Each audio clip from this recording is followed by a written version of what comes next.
I think most of you are considering Harvard and Stanford. Whether you think you can get in, are sure you can get in, or are sure that you can't, it's hard to ignore these two gargantuan MBA programs. Today, I'm going to tell you about the 3 hidden filters that these schools are applying to your candidacy to make their decisions. It's not your GMAT. It's not your GPA. It's not the brands on your resume.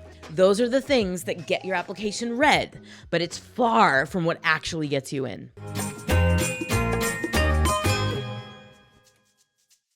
Hello, welcome back to the channel. I'm Angela, the founder of MBA Protocol, where we help, as I think you know, ambitious professionals of all stripes, from consulting to private equity to all kinds of non-traditional backgrounds. People like you get into MBA programs to power huge pivots in your career and to build a more inspiring and more meaningful life. Harvard and Stanford are 2 amazing pathways to doing that. They are far from the only 2. But since they're everyone's favorites, today I'm going to tell you what you need to know about these 2 schools that's not the most obvious thing you're going to find on the internet.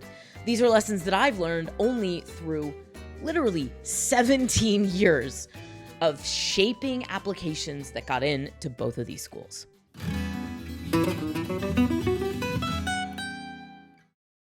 First, let me put your mind at ease. Everyone obsesses over their GPA, especially, and their test score when they're applying to Harvard and Stanford. These statistics are important. Yes, I'm not going to deny that an amazing GPA and an amazing GMAT will not help your candidacy. Will help your candidacy.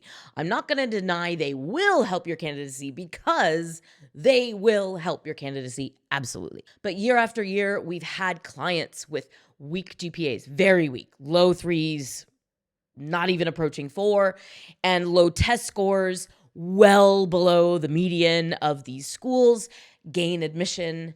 And it's just continuous proof that these 2 statistics, while they may be table stakes, they're not even deal breakers if the rest of your candidacy is super strong. So if you're still working on your test score, keep going, but remember that that isn't the thing that's going to win the day. Here are the 3 filters that Harvard and Stanford apply that most applicants never model. The first is trajectory over title. They care a lot less about where you started and more about, did you move? Did you progress? Did you advance? Did you lead? Did you leave things better than you found them? Did you grow and evolve? Most of us would agree that we didn't choose our specific circumstances. But the question is, what did you do with what you had? So they're looking for things like promotion, increase in scope, huge outsized impact for your role and pay grade. Those things all beat jobs, job descriptions, and even in some cases, company names. So one of the first things you should do as you're beginning to approach your essays is appreciate the journey that you've had. Look at the trajectory. Where did you start and where are you now? And how have you grown in the process? This is the first step of all of our MBA application coaching, because we go through our trademarked you discovery process to help you unearth the gems in your past experiences so that when you write your essays, there's a clear trajectory of meaning and growth. That's what you have to do for these schools, without a doubt. The second filter, and this is potentially even more important than the first one, is self-awareness. They're looking for clarity in thought and expression. They want consistency, people who appear to be the same on the inside as they present on the outside. And for that to be the case, you have to really, really know who you are. What are your values? What matters to you? Where have you come from? And where are you going? These 2 schools have slightly different ways that they're going to look at your candidacy in terms of self-awareness. At Harvard, the question is really, can you shape the conversation?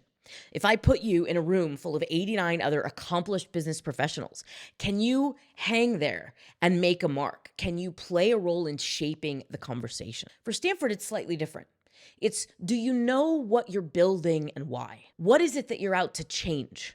What is it that you're out to impact in the world? And why is that meaningful and important? Stanford is a little bit more like an incubator. It's a place where you're going to evolve and grow in your self-awareness, your self-expression, and your leadership. So they want to understand that you have something that you're working on, that you're trying to build, that's meaningful to you, And that's going to carry you through the MBA and beyond. Whether you're going to shape the conversation or you're going to build something, you have to start with who you are. You have to start with knowing who you are and what's important to you. That's why self-awareness is the second biggest filter that both of these schools are really looking for. The third filter, and this is really the unspoken question that all MBA programs are holding in the back of their mind as they read your application, is, would we bet the brand on this person? There haven't been a whole lot of disgraced MBA alumni who got caught doing unethical things like insider trading or fraud. But every once in a while, these stories come out and they're absolutely devastating to the school brand. So when they look at your candidacy, they really need to understand, if this person does what they say they want to do, are we going to be proud to have them in our alumni community and to have our name attached to them? The deeper layer that they're also considering is, do we really believe that this person is going to do what they say they want to do? Are they going to do it in the way they have shown us? Are they going to be ethical, good, humble, helpful, value-adding in their environments? Or are they lacking a moral core and a center that's going to guide them to do the right thing when things get tough, which they inevitably do for everyone in a position of leadership? So this is really about values, judgment under uncertainty, and judgment under pressure. It's not about accomplishments or trophies. It's about who you are on the inside and what makes you you. You can also think of it as like, what do you stand for? And what are you going to stand for beyond your career at this school? These three things, trajectory, self-awareness, and being brand bettable, can't be forced or faked in August. You have to build these over time and then express them really clearly in your applications. That last part is where we come in. We're experts in helping you discover and tell your story so that all three of Harvard and Stanford's investable qualities come across in you naturally, without faking it, without forcing it, by just showing authentically who you are. If you want to talk to us, you probably know the link, but here it is again on the screen. I'd love to talk to you personally, to get to know a little bit about your story, to talk about your dream schools, and to chart a path that we might follow to help you build the future that you're dreaming of through admission to Harvard or Stanford or any other school that you might be targeting. If you're ahead of the game, in my very next video, I'm going to tell you the things that you should do over the next 12 months to build out your profile so that when the time comes to apply next year, you're ready to crush your applications to Harvard and Stanford. If you're new here, please hit that subscribe button. If you found this video useful, click the like button. And if you'd like to move a little bit further into the inner circle of MBA protocol, you can join the MBA Momentum Club. I'll leave the link in the description below. See you next time. And being brand bettable, let me do that again. And